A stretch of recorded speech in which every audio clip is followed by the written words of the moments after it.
Welcome back, YouTube. We are back on this N54 build, serial number 6759. It's been a while. Kind of hibernated on this engine a little bit. It's time to get back to it.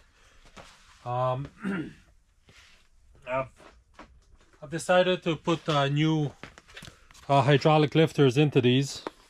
So we're going to go ahead and put on our new hydraulic lifters and install the camshafts and vanos and wrap up this engine. That's all that's left here. And then this will be good to go.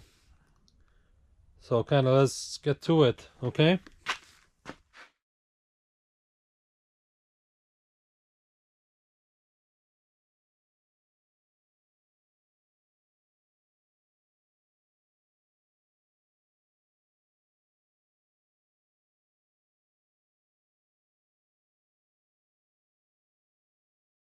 Um, we built this engine from the ground up. New rings, new ACL bearings, new King's main bearings, and so forth. New updated crankshaft hub.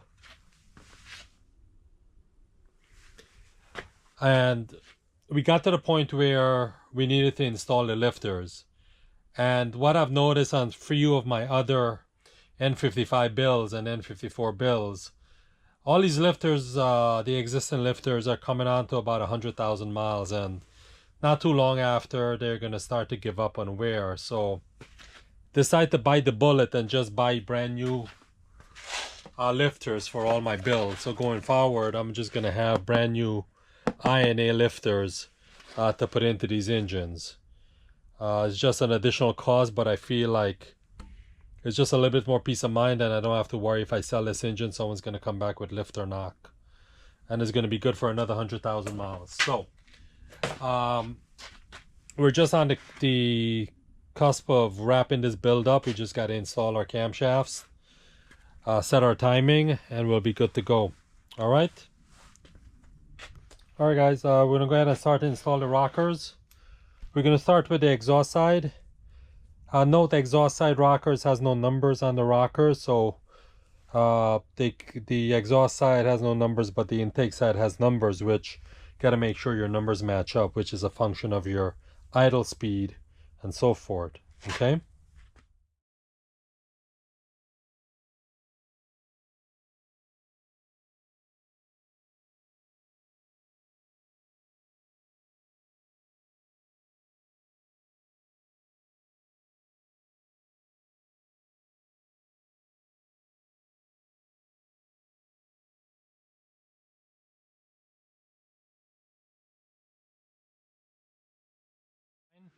This is the exhaust camshaft, ready to assemble it to the engine. But before we do that, we're gonna do a seal ring contact check. Checking the contact of the new Teflon rings as it mates here. Make sure there's no gaps that will have any oil bypass. Just want to be able, just kind of like a double check to make sure everything looks good. So I've coated the surface with grease, assembly grease. It's just like a blue contact check, just with grease.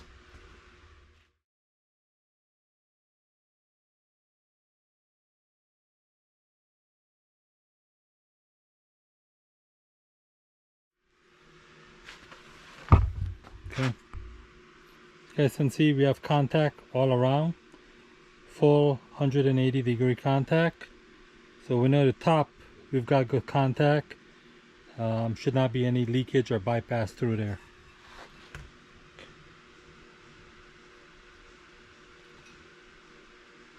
Move that. Bottom. See, we have full 180-degree contact. So we're good to go.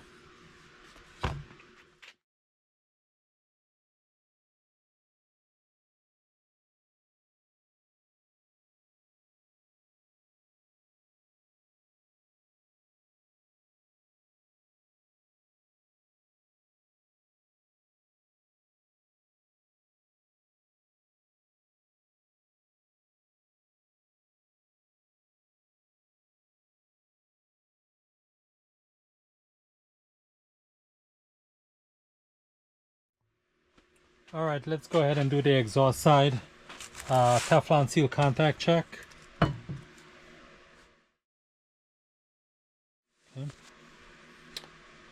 New Teflon rings. Lower side of the camshaft housing, exhaust housing. Top side of the exhaust housing.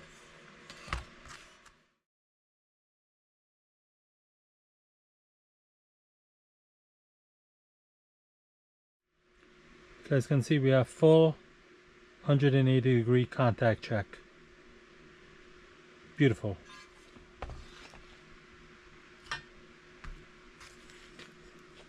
Again, lower section, full 180 contact check. All right.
Alright guys, we've installed the intake and exhaust camshaft assembly.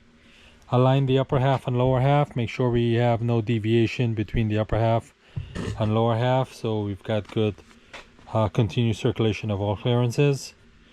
Mark the bolts at initially 8.5 to 10 Newton meters and then torque them 60 degrees.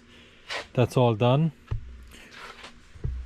We are going to go ahead and remove the camshaft assemblies. I had them on here so I can rotate it to get my QR codes on top, so I know I'm a top depth center on my camshaft that matches my piston.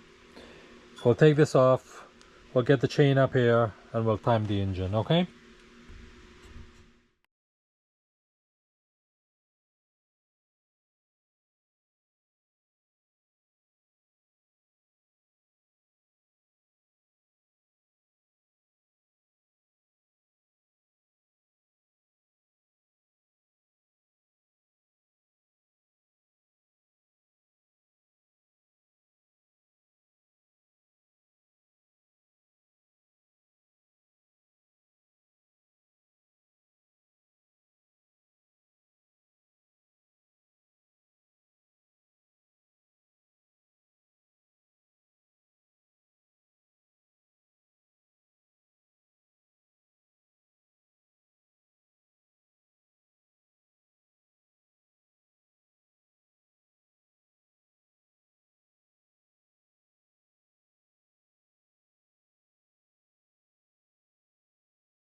All right, gentlemen, wrapping up this N54 build. What you just saw, we had the head on, and that was the last video that we did. We had the head on, and now we installed the intake and exhaust camshaft, torqued those down. I set my camshafts with the QR codes up, so that's going to be in the correct position for timing. I've rotated my cylinder, make sure I'm at that center, but I'm not sure if I'm 180 apart. So I've gone ahead and installed the new chain guides, brand new original part, chain guides, lower and upper chain guides. Install the chain, install the vanos loosely. So now we're ready for timing the engine.